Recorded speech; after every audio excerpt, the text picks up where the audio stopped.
القاریہ۔ البتہ اس سے پہلے ثواب اس کا ذکر کر دیتے ہیں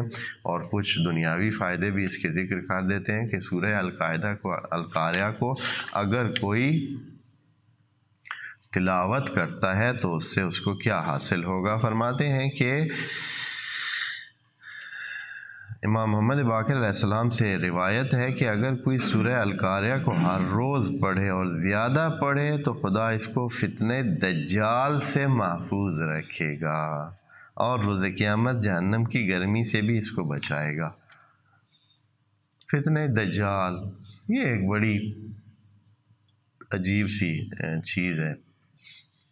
فتنہ دجال کے بارے میں بہت باتیں ہیں، یہ کہ پکی حدیث نبوی میں ہے، یعنی ساری مشترکہ تمام اطراف کے مسلمانوں نے اس قسم کی حدیثیں بہت ساری نقل کی ہیں کہ آخر زمان میں دجال ظاہر ہوگا، یعنی قیامت کے آنے سے پہلے دجال سامنے آئے گا اور وہ لوگوں کو کیا کرے گا، خرابی، برائی اور گناہوں کی طرف راغب کرے گا، اور جیسے بھی اس کے جو بھی اس کے حیل ہوں گے، جو اس کے چالاکیاں طریقہ کار ہوں گے، ان کے ذریعے وہ اب یہ کیا چیز ہے؟ انسان ہے ایک، یا یہ ہے کہ مجموعہ ہے چیزوں کا،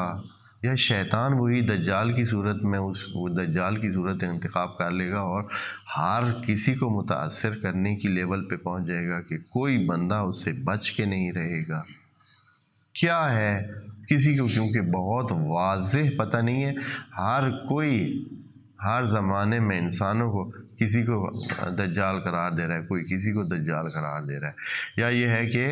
کوئی خاص قسم کی کیفیت کسی ملک میں ہوتی ہے تو اس کو دجالی ملک بنا دیتے ہیں، یا مختلف قسم کی آراء ہیں بہت واضح کہ یہ دجال آیا صرف ایک انسان ہے یا انسانوں کے گروپ کا نام ہے اس طرح کہ وہ دجالی کیفیت رکھتے ہیں، یا ایک کیفیت کا نام ہے جو کہ جو کہ حاوی ہو جائے گی اور سارے ان انسانوں کے اس پہ ہو جائے گی، کوئی اس کا صحیح پتہ نہیں ہے۔ بہرحال جو بھی چیز ہو، ایک چیز معلوم ہے کہ کوئی اچھی چیز نہیں ہے، انسانوں کو صراط مستقیم سے ہٹانے کا کوئی ایک ذریعہ ہے، ایک چیز ہے جس کی وجہ سے انسان بہت مغلوب ہو جائیں گے، شیطان کے ہاتھ چڑھ جائیں گے اور شیطانیت پہ آ جائیں گے، اور اس طرح کہ وہ خدا کے نافرمان بننے میں ہی اپنے آپ کو فائدہ مند سمجھیں گے۔ تو یہ اس دجال کا جو فتنہ ہے، آزمائش جو انسانوں پہ آخر الزمان میں آنی ہے،